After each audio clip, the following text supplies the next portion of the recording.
I've got a couple of minutes, then I will jump in. So yeah, go big or go home. That's my saying, right? So that's what I believe. You don't do things half-assed. You go in for it all. You take huge risks, calculated risks, obviously, and you get shit done. You walk the walk. You don't just talk the talk. That's what I'm about, right? I'm a direct person. I just do what needs to be done. That's what it's about. So yeah, with that being said, in how many minutes from now? 54 minutes. Yeah. So in 54 minutes from now, I'll make another Saifu purchase. So that I just moved over $500,000 in BNB into my wallet. Okay. So $500,000. I'm not saying I'm going to purchase the whole $500,000. All right. I'm just saying that I could. If I feel like buying $500,000 worth of SAFU, I can. I will be making a purchase in 54 minutes. I guarantee you all that. And it will be a whale purchase. As to how much that will be, whether it's 10,000 or 20 or 50 or 100 or 200, 300, 400, 500, anything up to 500, but no less than 10, obviously, because a $10,000 purchase is a whale purchase. You got to do more than that, basically. What I think anyway. So yeah, I'll be making that purchase. So, for those of you that are waiting to buy the dip, this could be it. No financial advice, obviously. I'm just letting you all know publicly what my intentions are, and that is that I'll be buying more SAFU. I obviously believe in SAFU, and for anyone that doesn't think I believe in SAFU, well, I wouldn't be holding close to $1 million worth of SAFU in my wallet right now and accumulating literally every single day for the last 5-6 weeks without one sell, okay? So today's kind of... I won't call it a shamble, but today's a kind of thing that went on about 11 odd hours ago was that I said to the community and I announced, hey, look, there could be a possibility of me selling some SAFU, and I put it to a vote for the community. Do you think I should sell some SAFU out my bag to make it less risky for new investors to come on board, right?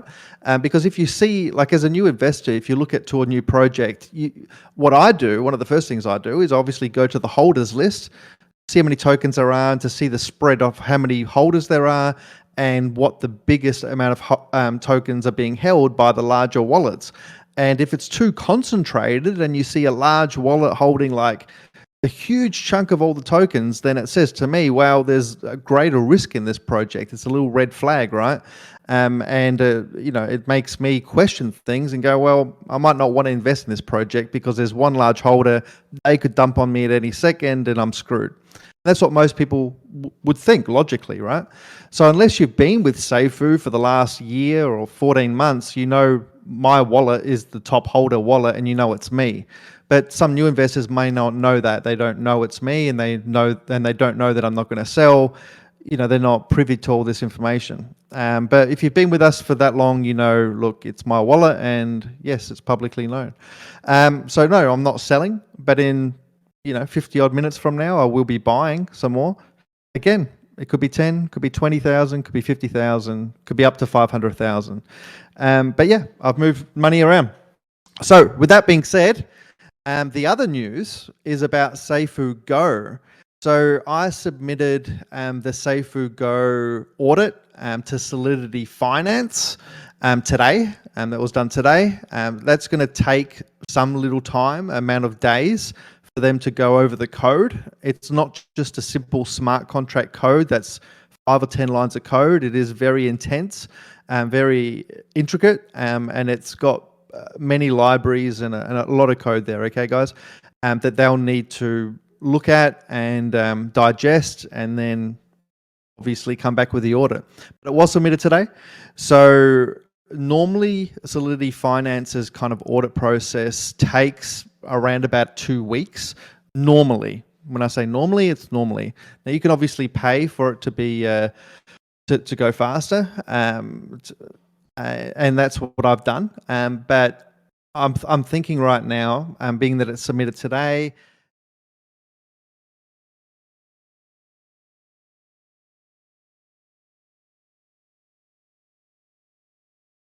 I say it should be about 5 days from now. Don't hold me to that. It could take a little bit longer, like I said, because it is a lot of code. And it's something that they probably haven't seen themselves within DeFi, within the AI engine that we're creating.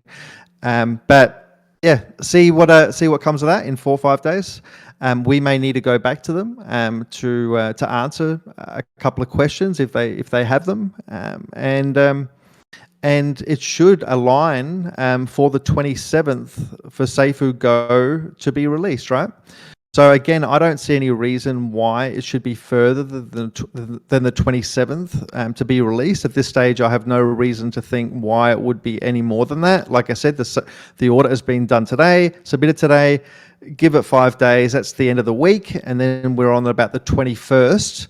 That's my hope, on the 21st, to then launch it on mainnet and then have it trading within our own wallets, obviously for coin market cap approval, and give that a few days, and then we're kind of aligning around the 24th, 25th to the 27th. So again, if all the stars align, we're fine. We're on track. If I can actually release Saifu Go earlier, okay, on the market, then I will.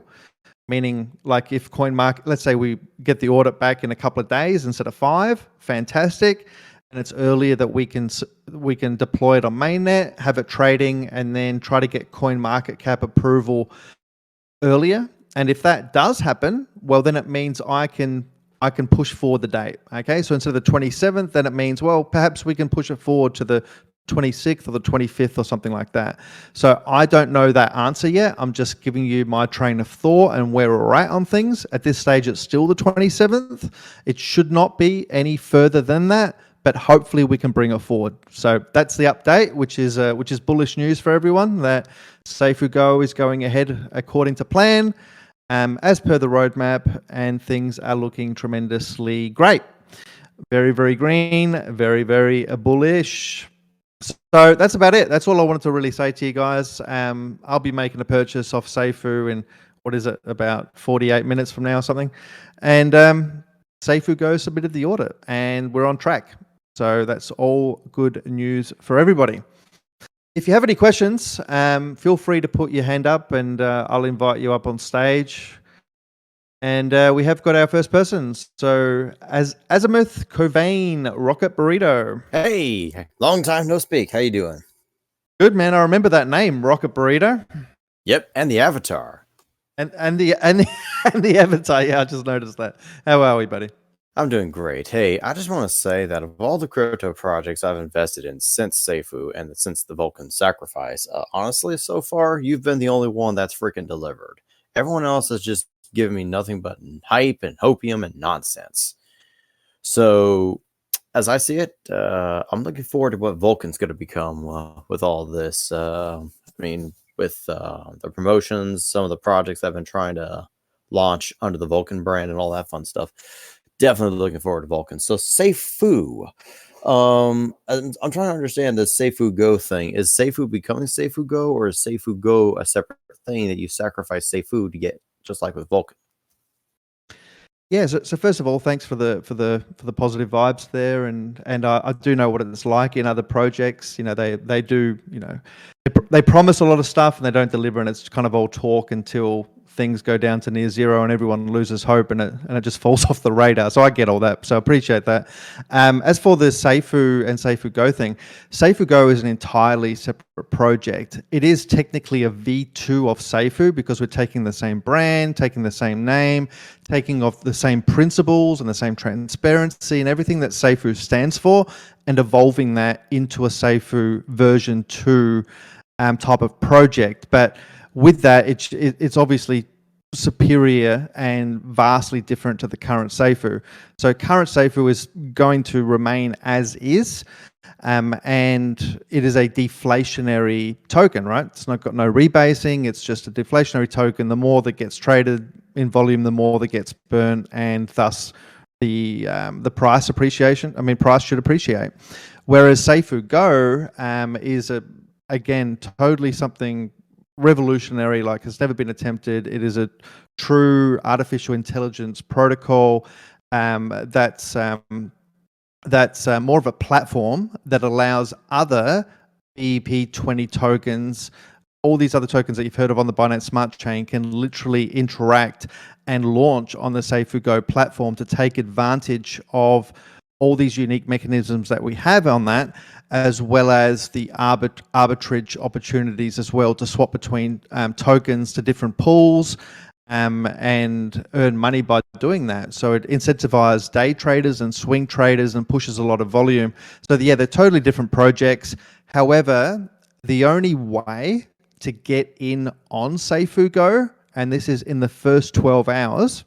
So let's say on the May the 27th, which is now the date, unless it's pushed forward, hopefully, but if not, let's just aim for the 27th. Once that's launched, then it's a 12-hour window where people that own the current Saifu token can use their Saifu to swap over or hence buy Saifu Go with. But that's only for the first 12 hours.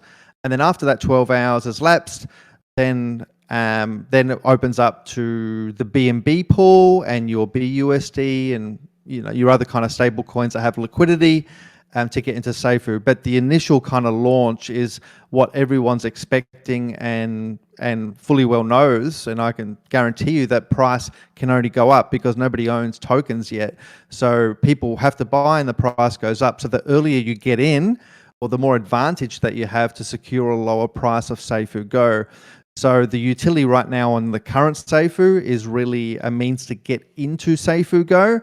And through all that transactional volume will burn more tokens of Saifu anyway and thus increase its price. So it's a very, very long-winded answer, but hopefully you understand it now. Yes, and I hope this is also recorded because these recordings are always so nice to go back to. I do have a question about Vulcan, the blockchain itself. It's a new blockchain and everything. In light of increasing government regulations and government oversight over crypto, will Vulcan have any kind of mechanism on like their blockchain tracker or anything like that, so that when you're trying to do your taxes at the end of the year for your crypto, will there be some mechanism to help you to help make that task easier to do? Yeah, look, there's many other third-party kind of organizations that do that. Not obviously on Vulcan blockchain yet, but they do use other chains and especially Ethereum. And being that we're an EVM-based chain, it means that they can interact very, very easily with Vulcan, much in the same way that they do with Ethereum. So I'm obviously not going to recommend certain different organizations that do that, but if you do a quick Google search, you'll populate with many. Even exchanges do that nowadays, and I'm sure Binance even does that as well. I know ones here in Australia that are regulated, like Independent Reserve and CoinSpot, and these other Australian ones that I'm aware of because I'm Australian. They do that. They give you a spit out report of all your transactions, and you just basically supply that to your tax agent, or you can do that yourself. So the answer is yes. Our chain is capable of doing that. So it's just a matter of picking who you want to collate that data for you, really. But we'll try to make it as accessible as possible and as easy and transparent as possible. And if the community does want to ask us for our recommendations as to who we would suggest to use, then yeah, we can give you 3 or 4. But obviously, tax laws are different in every single country, and let alone every state of the US as well, if you're from there. So it's very, very intricate, and we just don't want to give you, like 150 different ones that you want to use. It's kind of up to the end user to do his own due diligence, own homework. But yes, Vulcan blockchain, you will have the capability to do that. Wonderful. And the reason I was also asking about that is because I know like the Binance blockchain had a very flawed token tracker. Like when you got rebases, you're able to track how many tokens you got roughly, but it was kind of more of a guesstimate than a precise amount.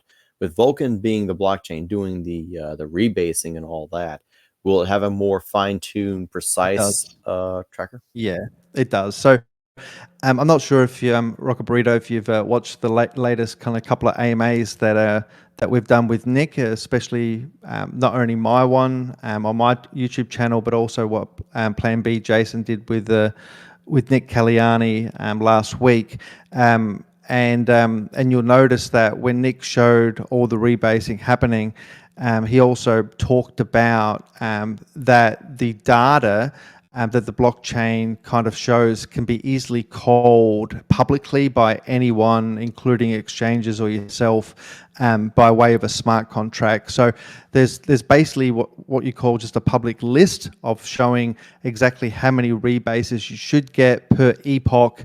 And that's done over the next 22 years or whatever it is. Sorry, my memory's a little bit blank. But basically, all the way through the blockchain of the rebases, you'll have set amounts that are per epoch, and they can't change. It's just depending on what you've started with as your balance, and then what you have, and the blockchain automatically knows what those rebases are. So yeah, all that's public knowledge. You can just do a quick call function on the smart contract and it'll spit that out for you. And if that means we can, let's say, get into a relationship like a collaboration, a partnership with a well-known tax authority organization that has got software that can just tap into our own smart contract to get what those rebases are. Final part to this question. As you're tracking these, will it also say, hey, when you got this amount of tokens per this epoch, here's the value of the tokens you received at the time of this epoch? Because in the United States, as far as I'm understanding, because they're very, very behind on everything crypto, but I'm playing on the error side of things, assuming that rebates will be treated like staking, and which is basically that staking is taxed at the value at the time you receive the token. So like if it was, say, $150 per token at the time of receipt, then X many tokens would be worth 150, and that's what I would pay in taxes on to that amount. Will the blockchain have that value tracker as well that won't fluctuate? Because that's a big issue I've had with Binance, is that when you renounced the contract for Saifu, I think it did something weird. It bugged out the values of everything, and I had to go through some, shall we say, archaic research methods to piece together the prices, because I got kind of lazy last year and that really bit me. So I'm trying to be more diligent this year with my value tracking. Yeah, you know, that's not something hard that we can do that fairly easily. And even from our own DApp level, we can spit out exactly what the price is per second or per epoch. Like you mentioned, that's really all you need, is every 15 minutes. Since the blockchain knows exactly how many rebases you'll get, then it's not hard for us to just add what the price is at that point. But it comes down to, well, what the price is on, like, where you're going to get that price from, I suppose. Because if you're asking for that price as per our DEX, then which pair are you going to get that price from? And if we're on like more than just one exchange and we spread out on like 20, 30 exchanges, then which price is accurate, because that price will be different on all these different exchanges for arbitrage. And same way with BTC, if you're holding BTC for tax reasons and you have BTC on Binance, you've got BTC on other exchanges there as well, and that BTC is worth more on another one than it is on the other one, then which price do you actually get? So I don't know. I'm not someone that can give you tax advice, but that's something you'll need to work out for whichever jurisdiction you're in. But from our level, we can spit out that price data. That's pretty easy. I can talk to our team to get that implemented. But I think the easiest way is just to get to be a user of software that can just interact with our blockchain much more smoothly, like you indicated. Yes, that would be awesome. I mostly plan to rebase what I've got in my wallet, because it looks like this is going to be a long-term play. I definitely see Vulcan becoming vastly more valuable than SAFUU ever was or will be, just because it is the native coin. If you can get a few good projects in Vulcan that are very, very popular, that alone is going to drive up the price of Vulcan. So I definitely want to rebase and not really sell anything if I can help it.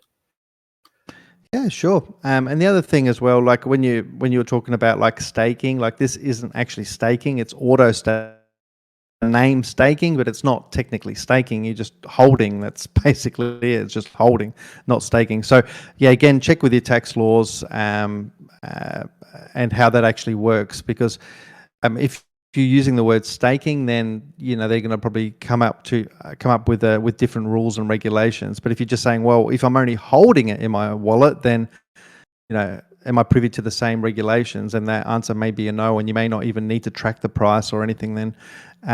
But that's all I can tell you for now. But yeah, I'll see what we can do to implement it a lot easier for everyone. And I think you brought up a really, really great valid point there. So we'll explore it.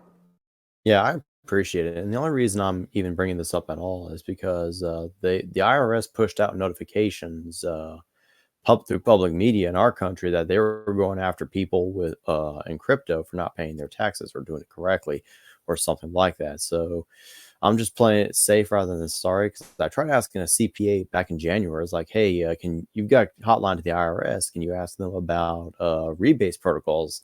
The answer I got back was, what the living heck is a rebase? They don't know what any of this is. And it's just so new, they can't wrap their heads around it, at least at the time. Well, look, we're in a very evolving industry, rapidly, changing industry, and yet, look, rebasing is something that most people don't know about, and it's something that we'll need to educate, people within not only DeFi but the whole crypto sphere, and then comes along the tax agents after that. So, who's to know how long that'll take until policies are actually made. So I think for now, I don't think, honestly, auto staking is something that you would need to really worry about, being that, like you just mentioned, the regulator and literally everyone just doesn't really know what it is. But don't take my word for it. Check it. Like I said, auto staking is literally just holding. That's it. So if the tax law in your country is that you need to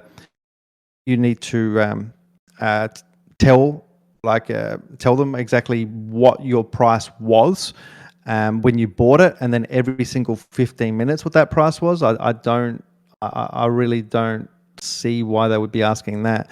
It's more, if you're holding an asset as per tax, it normally is, well, what you bought it for, and then what you've sold it for, and then how long you've held it for in between, whether it's seen as either capital gains tax or just a normal asset, buy and sell trading thing. So I think it's more what you bought it for and what you've sold it for, and then how long you've held it for, not necessarily the rebases that you've got in between, because it's just auto staking and holding, not actual staking. That's the way I see it anyway.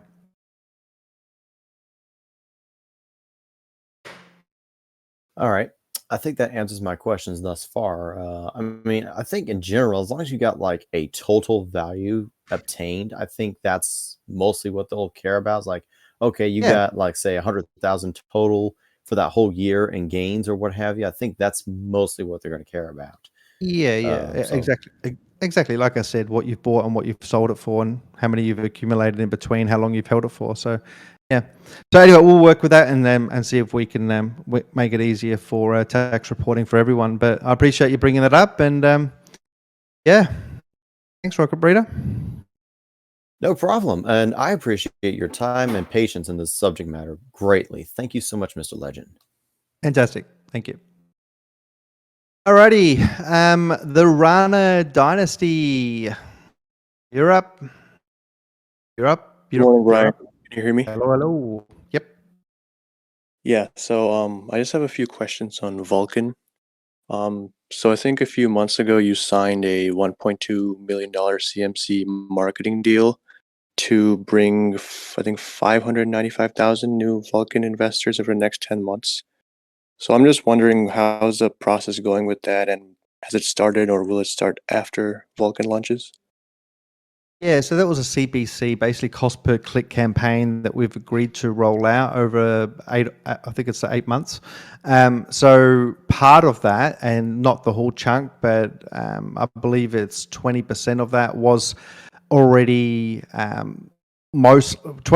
think look, I don't quote me on these exact numbers because I'd have to pull it up in my books, but just off the top of my head, I believe about 15 to 20% of that has been spent on the UXI sacrifice event, and that's why we were able to raise like over 1.1 million from that. So there was a little bit of a chunk allocated towards that, and we've still got about 80% left. And yes, that'll be used not for UXI, but it will be used for Vulcan directly, which UXI is a byproduct of anyway, right? The swap, Right. the deck. So yeah, we'll be doing that, but there's no use doing marketing now because nobody can buy it, right? So we obviously want to turn that around to get a return on our investment. So we can use it just for branding only, or we can, which we've done a lot of branding already, and SEO and all that sort of stuff. And now it's about trying to convert new investors and get new developers on board and build this whole Vulcan blockchain out. So that, answer your question, will only start when we're very, very close, like probably in the last kind of 3-4 days before mainnet hits, just to get a bit of hype up, and then we'll carry all the way through over the subsequent months. So yeah, you'll need to be waiting more for when mainnet starts, would be my answer for that one. All right, thank you, Brian. Cool, man. Thanks for the question. So I don't have any more people putting their hands up to speak. So this was only going to be a quick one again. It was mainly just to address what happened earlier today, and then what's going to be happening in the next 30 minutes for me to buy some more SAFUU, and that Saifu Go has submitted an audit through to Solidity Finance, and hopefully we'll hear back some positive news and have that done and dusted across the next days ahead until the end of the week, and then we'll launch on mainnet, get it all on CoinMarketCap, and then do the fair stealth launch release for everyone to use their Saifu and convert it across, buy some Saifu Go, and make this whole thing big and glorious, right? So if anyone has actually recorded this impromptu AMA, feel free to please pop it on YouTube and then put the link for that video into the main chat, so then we can link it back in our past community AMAs, because I personally haven't recorded this. I'll see Craigbot here, so someone's added Craigbot into this to record it. But if you've done it via video, and it's much more better, I think, visually for people to listen back to and see what's going on visually, like as per a YouTube video. So if you've done that, you're a YouTuber, put the link in, and we'll put it in the past AMAs, and that'll link back to your channel, and hopefully you'll get some subs for it as well. So with that, I will leave everyone to it, and hopefully I will have some time again tomorrow to maybe do another short AMA. So yeah, thanks to everyone, and bye-bye.